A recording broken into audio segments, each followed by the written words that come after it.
दोस्तों, मैं हूँ आसिम जिलानी। आज इस व्लॉग में हम आपको बताते हैं कि हुकूमत ने सोशल मीडिया वालों के खिलाफ भी शिकंजा कस लिया है और क्या सोशल मीडिया पर झूठी खबरें फैलाने वालों के खिलाफ एक्शन लिया जाएगा, इस बारे में हम आपको बताते हैं। इसके अलावा एक आलमी मेयार की इंसदादे फसादात फोर्स की तश्कील की जा रही है और इस पर हुकूमत बड़ी तवज्जो दे रही है, जबकि इंसदादे दहशतगर्दी की अदालत ने सानिया 9 मई में गिरफ्तार 2 रेडी बानों को बरी कर दिया है। जी हाँ, 2 रेडी बान भी गिरफ्तार किए गए थे और उनको बरी कर दिया है। इन तीनों अहम खबरों के हवाले से आपको कुछ तफसीलात बताते हैं। सबसे पहले आपको बताते हैं कि हुकूमत ने सोशल मीडिया पर जाली खबरें और झूठी खबरें फैलाने वालों के खिलाफ शिकंजा कस लिया है और हुकूमत ने जाली खबरें फैलाने वालों को आड़े हाथों लेने का फैसला किया है। इस हवाले से जो साइबर क्राइम एक्ट था उसमें तरमीम की जा रही है और साइबर क्राइम तरमीमी एक्ट का जो इब्तदाई मुसद्दा है वो तैयार कर लिया है। इसके मुताबिक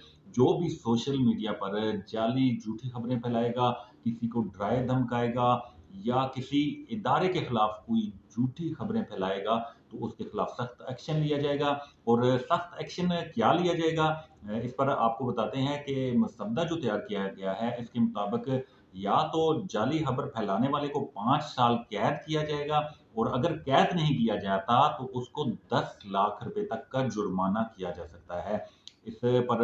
हुकूमत तेजी से काम कर रही है और इस तरमीमी एक्ट के मसौदे को हतमी शक्ल देने का भी फैसला किया गया है और ये सारा कुछ करने के लिए डिजिटल राइट्स प्रोटेक्शन अथॉरिटी बनाने का फैसला किया गया है, जिसमें एक चेयरमैन होगा और इसके 6 मेंबरान होंगे जो सोशल मीडिया से फेक न्यूज और बाकी जो गैर ज़रूरी मवाद होगा उसको हटाने के अहकाम जारी कर सकते हैं और उसको हटा भी सकते हैं और इस मवाद को ब्लॉक भी कर सकते हैं। और कानून नाफिज करने वाले इदारों के खिलाफ जो भी बोलता है, उनके खिलाफ झूठी खबरें फैलाता है, उनके खिलाफ सख्त एक्शन लिया जाएगा। और ये सारा कुछ पीटीआई का जो हालिया धरना था, जो पीटीआई वाले डी चौक पर पहुंचे और उनके खिलाफ ऑपरेशन किया गया था, उसके बाद इसमें खासी तेजी आई है और ये जो सोशल मीडिया पर फेक न्यूज जाली खबरें फैलाई जाती हैं उनके खिलाफ ये कार्रवाई करने के लिए साइबर क्राइम तरमीमी एक्ट का मसवदा तैयार किया गया है। और ये जो डिजिटल राइट्स प्रोटेक्शन अथॉरिटी होगी, इसके जो फैसले होंगे इसको चैलेंज भी किया जा सकता है। इसके अलावा तहरीक इंसाफ के इस्लामाबाद में जो एहतजाज हुआ था, 24 मार्च को वो निकले थे, यहाँ पर धरना देना था उन्होंने, लेकिन 26 नवंबर को जब पीटीआई के मुजाहिरीन इस्लामाबाद में पहुंचे और वो तमाम रुकावटें अबूर करते हुए डी चौक तक पहुंचने में कामयाब हुए तो सिक्योरिटी फोर्सेस और मुजाहिरीन के दरमियान झड़पें भी हुई, आंसू गैस के शेल भी चले, गोलियां भी बरसाई गई। लेकिन बाद अता जब रात को हुकूमत की जानिब से ऑपरेशन किया गया और मुजाहिरीन जो है वो उल्टे पांव भागे और पीटीआई की जानिब से और पीटीआई के रहनुमाओं की जानिब से जो एहतजाजी मुजाहिरीन थे उनकी जानिब से ऐसी खबरें फैलाई गई कि हुकूमती ऑपरेशन के दौरान सैकड़ों की तादाद में लोग हलाक हुए हैं। लेकिन बाद में सैकड़ों तो नहीं, पीटीआई की जानिब से 12 जो उनके कारकुन थे उनकी शहादत की तस्दीक की और उनकी तस्वीर भी जारी की गई। लेकिन इस एहतजाज के दौरान जो सिक्योरिटी फोर्सेस के एहलकार थे उनकी भी शहादतें हुई और सिक्योरिटी फोर्सेस के कई जवान जो हैं वो जख्मी भी हुए हैं और पीटीआई के कारकुनान भी जख्मी हुए।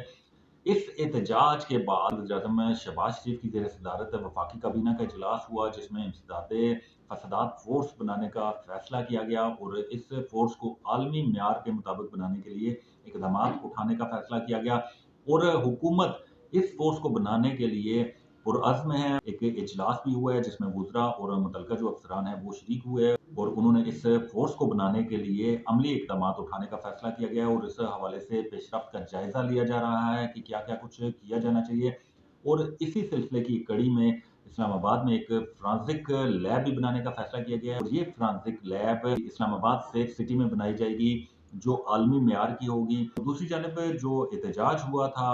इस एहतजाज में हुकूमत की जानिब से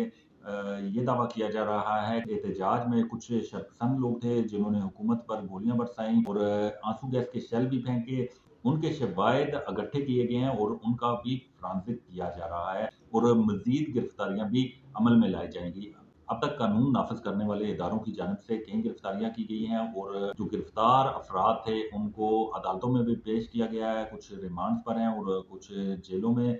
मुंतकिल कर दिए गए हैं। और ये जो इंसदादे फसादात फोर्स बनाई जा रही है, इसको ये टास्क होगा कि ये जो भी फसादात होते हैं उससे मौसर अंदाज में निपटेंगे और इन फसादात का कला कमा करेंगे। तीसरी अहम खबर ये है कि इंसदाद दहशतगर्दी की अदालत ने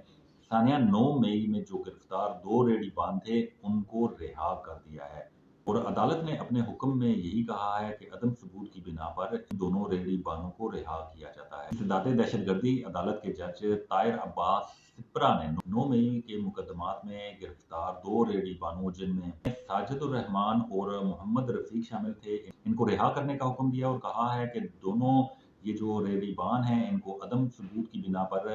बरी किया जाता है और कहा है कि पुलिस इनके हवाले से कोई सबूत पेश नहीं कर सकी। इन दोनों रेडी बानों को सानिया 9 मई के 1.5 साल बाद गिरफ्तार किया गया था। सानिया 9 मई में 50 से ज्यादा मुल्जमान गिरफ्तार हैं और इनमें से एक शरीक मुल्जिम ने ये बयान दिया था कि ये दोनों रेडी बान भी इस सानिया में शरीक थे। ताहम इन दोनों रेडी बानों के इस सानिया में शरीक होने का तो उसने कहा,